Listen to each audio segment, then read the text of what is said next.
नमस्कार दर्शक बंधु मु लिप्सा आपण मानकु स्वागत करुछि मो चैनल एलवी क्रिएशन ओडिया रे।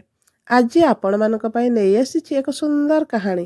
कहानीटीर नाम हैला ज्ञानर सठिक पथ। ताले चलंतु सुनिबा ए सुंदर कहानीटी को। गोटिए गाँ रे जड़े बुद्धिमान साधु बहु वर्ष धरी ध्यान और साधना रे लीन थिले। से भगवान को ऊपर गभीर विश्वास रखुथिले।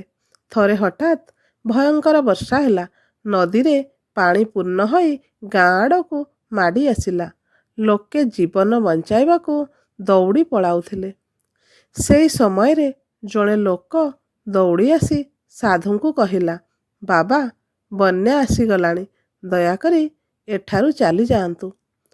साधु जनक शांत स्वर रे कहिले, तुमे जाओ, भगवान मते रक्षा करिवे। किछि समय परे पानी अंटा पर्यंत आसीगला। सेतेबेले जड़े नाउरी आसिला। नाउरिया कहिले, बाबा नौकारे बसंतु, नहेले विपद हब।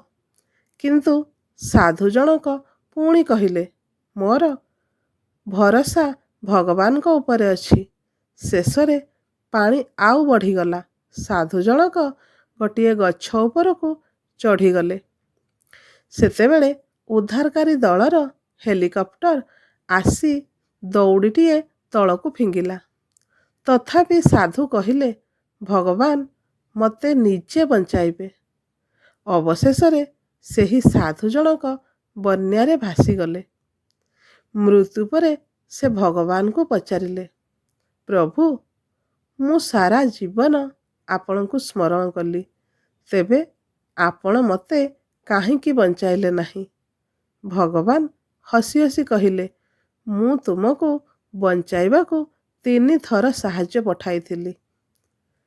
गोटिए थर लोक माध्यमरे, गोटिए थर नाउरी माध्यमरे, आउ गोटिए थर हेलिकॉप्टर माध्यमरे।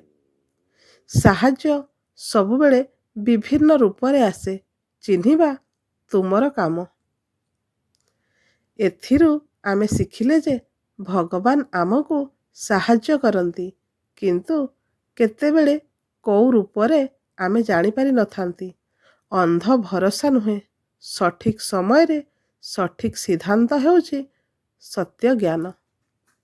दर्शक बंधु कहानीटी किपरि लागिला कमेंट करी जणाइबे। जदि भलो लागिला गोटे लाइक करी सांग मानको शेयर करी देबे एवं मो चैनल टी को सब्सक्राइब करी बेल बटन टी को दबाई दियंतु, जहा फलरे मोर नुआ नुआ कहानी सर्वप्रथमे आपण मानक पाखरे पहुंची पारिबो।